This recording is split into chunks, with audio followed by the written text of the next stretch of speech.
Kemudian ada lagi nih Pak Kiki, pertanyaan dari Bapak Jeffrey Darmawan. Bagaimana caranya, yang kedua Bapak Kiki, itu tadi pertanyaan Pak Febri. Bagaimana caranya untuk menasihati siswa apabila kita mencoba untuk mengaplikasikan 9 tahapan yang tadi disampaikan, namun siswanya berpikir masa bodoh. Nah, ini tantangan juga nih Pak Kiki. Oke, silakan Pak. Jadi ke-8 tahapan tadi, semua yang disampaikan tadi itu kita nggak bisa ajarkan secara direct teaching gitu. Anak-anak ini ada 8 tahapan, tahapan pertama ini, tahapan kedua ini, dan tahapan ketiga ini, nanti di akhir kamu bisa ini ya, nggak bisa seperti itu. Justru kita sampaikan ini dengan kulturisasi tadi, pengiriman pesan ini secara berulang-ulang. Makanya salah satu nasihat tadi, salah satu tips untuk orang tua itu yaitu setiap saat kita selalu menamai proses berpikirnya gitu loh. Jadi misalnya ketika anak memberikan satu kontribusi, misalnya dia memberikan pendapat dia, kita analisa nih dia tuh udah di posisi mana sih. Nah habis itu kita puji, wah kamu keren udah bisa membuat koneksi gitu. Artinya ada satu tahapan dalam cara berpikir yaitu udah menghubung-hubungkan beberapa hal yang berbeda. Wah keren nih kamu udah bisa melihat dari sudut pandang yang lain. Wah keren nih kamu udah mulai penasaran gitu. Jadi kita menyampaikan ke-8 tahapan itu bukan secara langsung gitu, tapi secara pesan tadi, bukan secara direct teaching gitu. Seperti itu. Baik, cukup menarik Pak Kiki. Silakan Bapak Ibu, ada lagi yang bertanya tentang materi yang disampaikan, atau ada yang ingin menanggapi, karena saya lihat di sini banyak Bapak Ibu yang ada beberapa mungkin yang memiliki anak yang sudah SMA ya. Karena untuk anak yang masih kecil, misalkan anak saya usia kelas 3 SD itu kritis tapi masih bisa kan masih agak takut-takut misalkan seperti itu. Tapi mungkin ada dari beberapa Bapak Ibu yang punya pengalaman dengan anak-anaknya mungkin yang siswa seumuran anak SMA, mungkin anak kelas 11 yang tadi seperti Pak Kiki sampaikan. Silakan Bapak Ibu, bisa kita sharing saja Bapak Ibu di sini, saling diskusi, insyaallah. Oh ya, sebentar, tadi ada yang angkat tangan. Sebentar, saya cari dulu.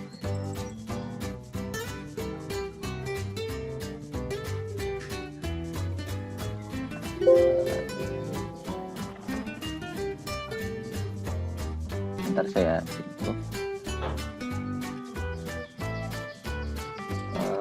Ibu Karina. Oh ya, baik.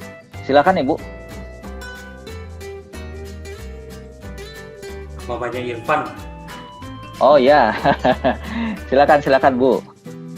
Silakan. Irfan kelas 10. Kelas 11. Oh, kelas 11. Kelas 10.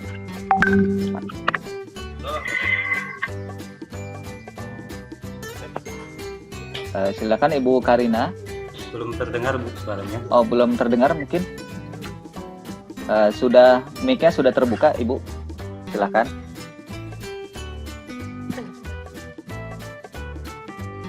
Mungkin ada masalah internet teman-teman.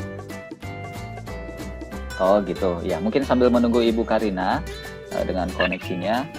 Sekali lagi memang saya sering ditanya Pak Kiki. Kadang-kadang kalau saya kan mengajarnya kelas 10-11 itu. Nah, memang anak-anak kelas 11 terutama itu sangat kritis gitu. Kalau anak kelas 10 tadi betul yang Pak Kiki sampaikan, masih malu-malu, masih takut-takut untuk bertanya. Tapi kelas 11 itu sudah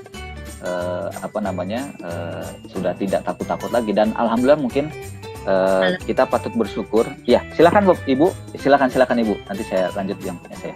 Assalamualaikum warahmatullahi wabarakatuh. Waalaikumsalam warahmatullahi wabarakatuh. Apa kabar Pak Kiki, Pak Maman? Saya Alhamdulillah. Alhamdulillah Ibu.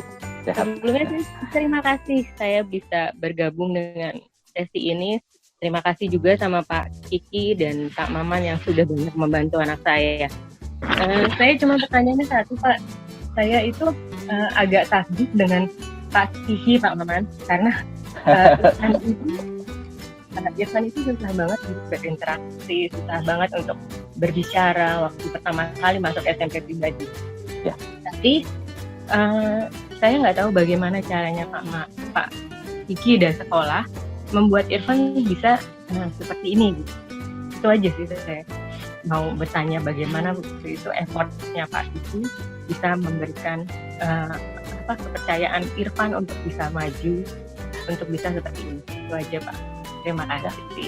Terima kasih Ibu. Ya, Ibu Karin. Silakan Pak Kiki langsung ditanggapi karena ini langsung ini nih yang menangani Irfan itu Pak Kiki.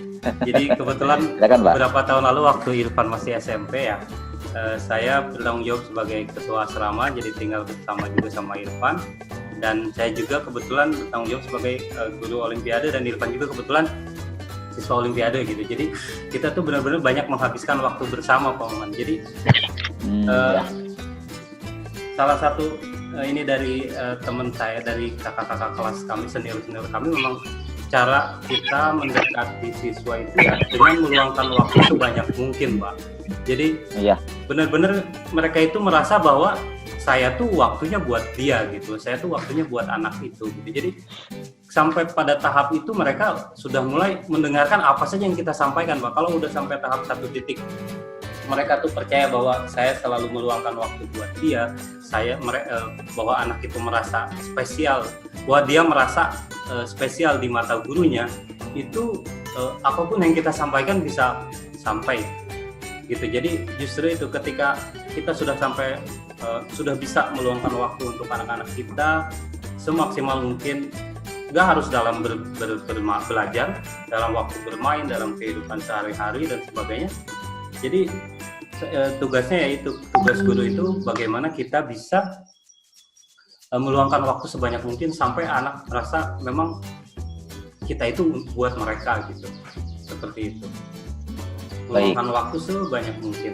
Baik, terima kasih. Mungkin ini juga masukan bagi para wali kelas termasuk saya, bahwa untuk bisa menyampaikan pesan yang tadi Pak Kiki sampaikan, kita harus sebanyak mungkin punya waktu untuk mereka ya Bapak Kiki ya. Mungkin tidak harus pengalaman pribadi aja saya. Betul. Mungkin secara fisik kalau di pribadi kan ada social activity. Mungkin salah satu tujuannya adalah ini. Iya.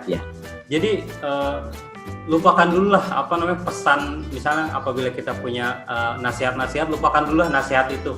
Tunggu dulu sampai waktu bahwa ada satu titik anak-anak sudah mulai merasa dianggap oleh kita gitu. Nah di situ kita bisa mulai menyisipkan pesan apapun yang kita mau.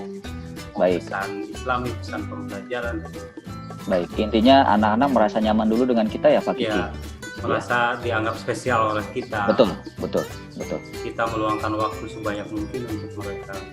Baik, terima kasih jawabannya. Insya Allah Ibu tadi Mama Irfan bisa puas Bu ya dengan jawaban Pak Kiki.